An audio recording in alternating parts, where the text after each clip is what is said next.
Okay, this is part 2 of Building Empires, and in this one we're looking at the Empire of the Assyrians, and otherwise known as the Empire of Conquest for this. So just a reminder here, when we talk about empires and we talk about the need to build empires, we are talking about some basic goals that they mostly seem to share. One of which is the goal of control of trade, and that's a basic goal for pretty much any empire out there. They want to get control of the trade routes and the major trade connections, that access to valuable goods, that wealth that is so important for the emperor or the king to maintain his power and authority by having wealth to give and distribute to his people, or at least his supporters. A more generalized goal of expansion, the belief that you have to become larger, that is the way to prove yourself as the greatest empire. And then, of course, a desire for access to resources, and the desire to have kinds of rare resources that might not be available in other places. That might be iron ore, if it's an Iron Age empire. It might be skilled craftsmen even, other kinds of resources as well. But those are pretty much what a lot of empires are looking for. And so the question becomes, if those are our goals, how are we going to get it? And this is the answers that the Assyrians had. Okay, when we're looking at the Assyrians, we're talking about an empire that lasted for about 300 years. And if you look at the map, or actually in your textbook, you'll notice that the Assyrian Empire really focuses in, has the heart of it, around that same sort of area that was Mesopotamia, those two rivers, and then of course it spreads down the coast into Egypt. So that should look pretty familiar from when we were talking about the first civilizations, River Valley civilizations. At the center of the Assyrians and the Assyrian approach is this concept of the king as the center of power. And the king is essential because the king is the chosen of the gods, and particularly the main god, Asur, but also the other gods as well. And he's the servant of the gods. So he sort of takes the power of the gods, he serves the gods, and then he passes sort of his power, his ability to intervene with the gods is then passed on to the people of his land. If you look at this stele, this carving right here, you'll see a little bit of that being represented. There's the powerful king with his big long beard, which for Assyrians tends to represent power, virility, manhood, all the good things for a god. And then those little itty-bitty symbols that he's pointing to, those each represent a simple god that the king has a connection with. So you've got the god Asur, you've got the sun, you've got the moon, you've got the god of thunder and storms, you've got the goddess of love and war, okay? And apparently he also has those symbols as well on his chest. If you can see, it's a little harder to tell, but there's a necklace there. And so all of that is to represent to the viewer of this the power and authority of the king and where that power and authority comes from. And the king really, for the Assyrians, was at the center of their empire and the center of the authority that they had and the power that they had. All wealth, all power, all information is supposed to flow into the king and then be redistributed back out by him to the various people of the empire. The king's roles, first of all, he's the administrator. And here we see the king with his attendant eunuch. A eunuch is a male slave that's been castrated, so he would be unable to achieve an erection, and that was often seen as an appropriate servant. Part of the concept is because a eunuch cannot have children, cannot have those sort of desires to distract him, or this desire to work for his own legacy. He's a safe servant for the king himself, who'd be serving the king's interest, not his own interest. Same way with the concept of slaves as safe servants. So in this case, we have the king here. He's being served by his eunuch. And as an administrator, the king would have the decision-making power about the various policies of the empire, and he also was the center at this sort of vast spy network and messenger network where information from all over the Assyrian Empire would flow back into the hands of the king to help him make his decisions. And so we have empires in which kings seem to have been basically figureheads, someone else is really making the decisions. That's not the case with the Assyrians. The kings were actually expected to be very actively involved in government. Propaganda. And this is not the best picture. You've got better pictures in your art assignment. But basically, there is this desire to constantly provide memories of indicators of the power and the authority of the king and the empire to the people who see any kind of basically the royal palaces, but also inscriptions in towns, conquered territories, various ways of trying to remind people of the power and authority of the empire. And in this particular case, what you're seeing is the king, he's out lion hunting, and you see his power because he's able to defeat the lions, and you're supposed to look at that and associate that power back with the king himself, and more generally with the power of the empire. How did the kings rule? Well, like the title of this lecture says, at its heart it begins with conquest. And conquest for the Assyrians was built on military success, obviously, and they had a lot of things that helped them gain that. One of the most important things about the Assyrians was that they had a level of organization that other militaries at this time period just didn't have. Unlike an earlier model, which you might have seen, where it's single combat between two fighters, you go and rush out a member of the enemy, you fight together and show yourself how powerful you are. The Assyrian troops are actually meant to fight as a unit, and you can maybe see a little bit of that in that illustration we've got there, where you see the troops starting to line up. And there's plenty of illustrations that are made of the Assyrian troops, the Assyrian soldiers, lining up, marching together. And so they're expected to fight as a unit, to work as together, and that gives them a real advantage in fighting situation compared to most of the enemies they come across. They also have some real advantages in weaponry. First of all, they're using iron weapons, which are much stronger than the other earlier options like bronze. And so that gives them an advantage in their fighting. They also have an advantage in the methods of fighting that they use. So the Assyrian military had both infantry, foot fighters, and cavalry fighters. And cavalry gave you fast, mobile fighters that could sort of come into a situation that have the power of the horses behind them, so it wasn't just an issue of the power of them on foot. They could break open towns, they could move quickly, they could shift, and they could bring back information, all of which are really useful skills. In addition to that, there was a lot of interest and put into developing the siege weapons. And siege weapons, what that refers to is that if you're attacking a city, historically what a city will then try to do is basically use their walls, close themselves in, and basically try to hunker down in that city and keep the enemy out. Well, siege weapons are basically developed to break into that city once it's hunkered down. So break down that wall, go over that wall, go under that wall, any kind of tool they can use to get through those walls. And they had a number of things that are good for that. They had catapults, they had battering rams, they had mobile towers that they could move up so archers could stand on top of the towers and then fire arrows into the towns. A whole wide range of tools that they could use. Tunneling under the walls in order to get into the cities to fight. And then, of course, accumulation of information by having spies in a more traditional sense, but they also did a number of things like using courier systems where you could be taking a message from one person to one person. The message would get passed along from messenger to messenger, and each step along the way they could get, they have a place to stop to get new horses, and so it could be taken on quickly onto the next leg of the journey. Using signal fires, all these different ways of trying to get information back to the center of it all, back to the emperor himself, the king himself. Terror, in the sort of the fear that the Assyrians created, was an essential part of this. And if you look at this illustration, you can see a little bit of it.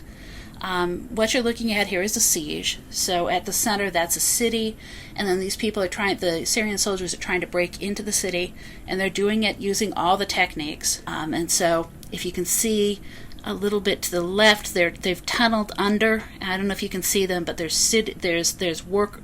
soldiers, Assyrian soldiers, under the city itself, where they're basically trying to represent them going under the walls, getting into the city, and taking it over from underneath.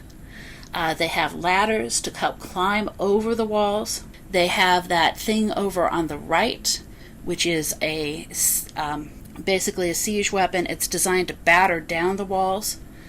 A whole range of techniques. And then, of course, you're supposed to see on the far right, that's the Assyrian king and the god Ashur, and they're directing the battle against them. A lot of times in ancient art, it's not done to scale by the sense that we would do it. Instead, relative sizes are determined by their importance. So you can tell that the king and the god are very important because they're much bigger than everyone else. But in addition to all this technology, part of what's also going on there is slaughter. And they're using that slaughter deliberately to increase the power and to try to convince the enemy to surrender. So, for example, if you look on just to the side of the city on the right, there are figures slumping on poles. And what those are enemy soldiers who have been captured and basically impaled on these poles and then set up in front of the city, so that the people within the city will look out and see the horrible thing that's been done to their soldiers. The idea that this will terrify them into surrendering. Because what the Assyrians would do is they basically say, if you surrender, we'll take over your city, we'll rule over you, but things won't be so bad. If you do not surrender, we will slaughter everybody in your city. The idea is even if you can't get the king of the city to surrender to you, the leader of the cities, maybe the common people in the city will be so terrified that they'll step down, force the leader, the prince, or the king of the city to surrender to them. And just to give you an example of this, from 2 Kings in the Bible, there's an account of an attack on an Israelite city, and basically in which Assyria is attacking Jerusalem, and as they're doing that, the Assyrian general comes and basically speaks to the people of Jerusalem. And there's this whole thing there in which the officials of the city are saying, don't talk in Hebrew. We don't want you to talk in Hebrew, because Hebrew is the ordinary language of the people, and they don't want them to understand it. They say, do not speak in Hebrew and within earshot of the city. But very deliberately, the chief officer, the general of the Assyrian forces, stands up in front of the wall and shouts loudly in Hebrew. So all the people who are listening, on the walls are listening, can hear him. And he says, here is the message of the great king, the king of Assyria. And he says, do not listen to Ezekiel, your king, for this is what the king of Assyria says, make your peace with me and surrender. Then every one of you will eat the fruit of his own vine and of his fig tree, and drink the water of his own cistern, basically a place where it accumulates water, until I come and take you to a land like your own, a land of grain and new wine, of bread and vineyards, fine oil and honey life for you all instead of death. Did any god of any nation save his land from the king of Assyria's power? Where are the gods of the Hamath and Arpad? Where are the gods of Sepharvaim, Hena, and Eva? Where are the gods of Samaria? Did they save Samaria from me? Therefore, how is the king to save Jerusalem? And he also in there makes a very vivid threat of, to the people of the wall, saying, you are those who will have to eat their own dung and drink their own urine. In other words, the siege of the city is going to go on for so long that you will have nothing left to eat or drink except for your own urine and dung. Because, of course, the food sources are outside the city. The water sources are outside the city. So if you're trapped in the city, hopefully that means the outsiders can't get in, but it also means you can't get out to get the supplies you need. So the idea is you're going to terrify people into surrendering, and deliberately because of that, the Assyrians would use horrifying tactics, burning people alive, skinning people while alive. After they defeat a city, they'd hang the heads of the city leaders on a wall.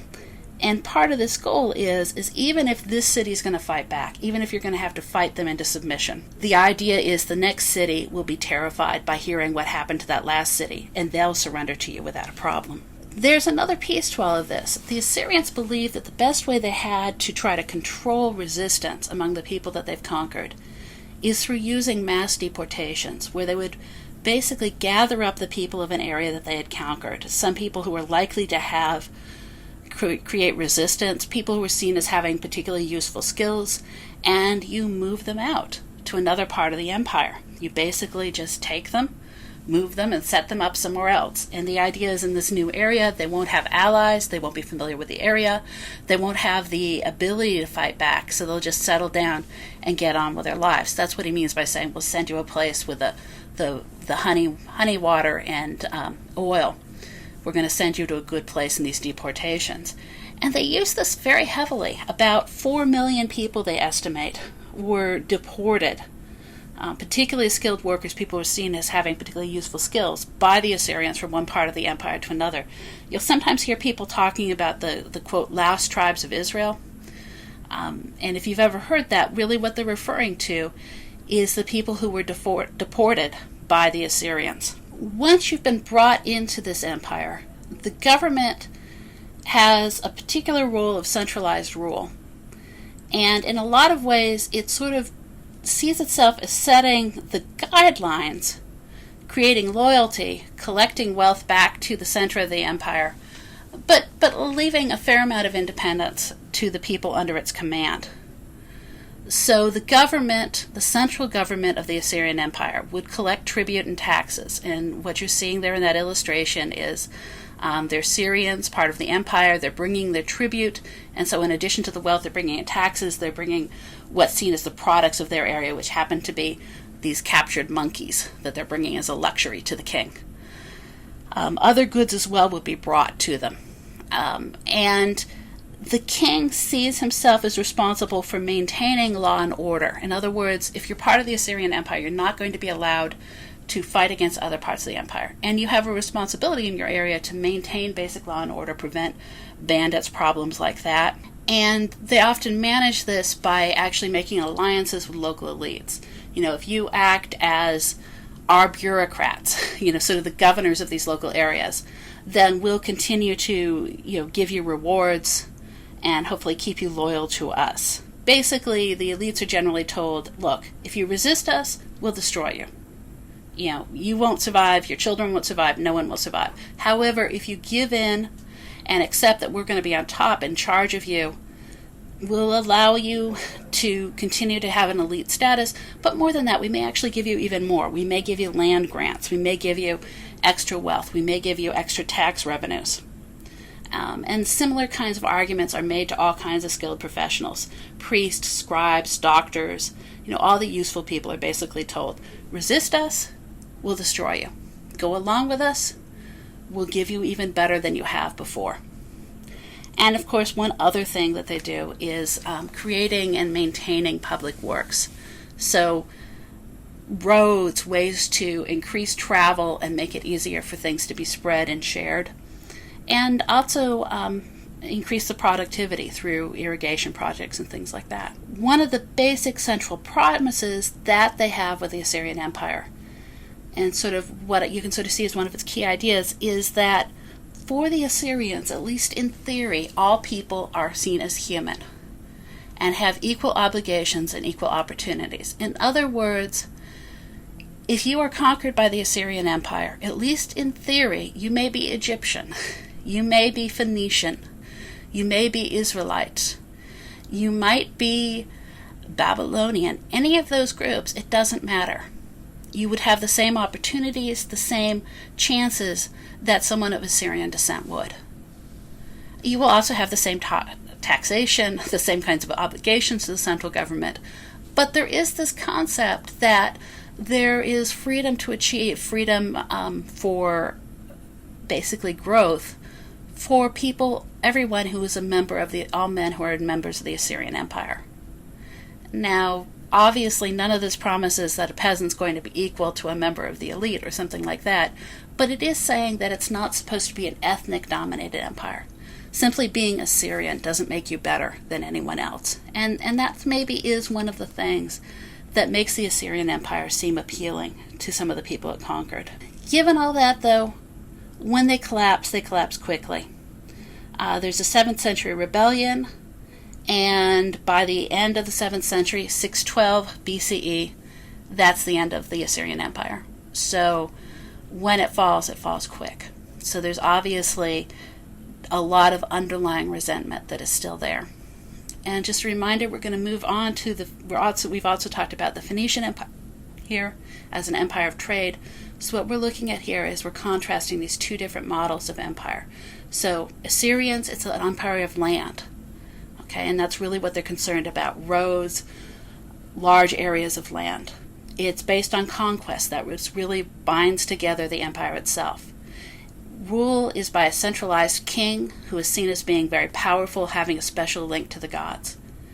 And the Assyrians believed firmly into a centralized government that has a great deal of power and authority, and that resources, wealth, taxes, information, all of these things are supposed to flow into the center and then being redistributed by the king back to the various parts of the empire. And so the question is, do you think this or the Phoenician model was more successful?